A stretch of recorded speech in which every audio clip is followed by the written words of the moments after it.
پس از سالیان سال، پس از گذشت چند ماه، حتی نمیدونم چند ماه، بعد از گذشت روزها و هفته ها، من بالاخره برگشتم.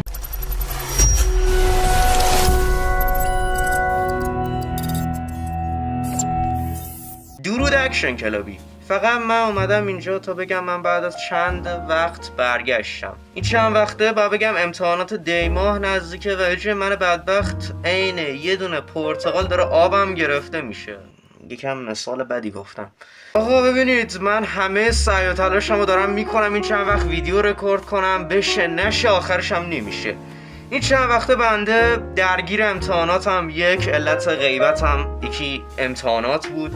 این طرف دیگه دارم فعلا وقتمو آزاد میذارم، فعلا دارم کار میکنم فعلا واسه اینکه بتونم وبکم جور بکنم تا از شر این دوربین خلاص بشم. در هر صورت برای اینکه ویدیو جدید رکورد بکنیم میخوام از شما نظرسنجی داخل کامنت ها هر سوالی دوست دارین، هر سوالی عشقتون کشید داخل کامنت ها ازم بپرسین.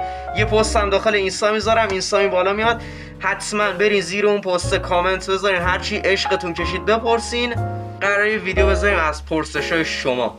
پس از اونجایی که این چند وقته بعد یه غیبت طولانی قرار بعد رکورد این ویدیو قرار یه ویدیو از یه بازی ترسناک رکورد بکنیم و بریم ببینیم چی میشه بازیه. از تا ویدیوهایی که قرار برگردم پیشتون و ویدیوهای جدید و با کیفیت خفن‌تر next time.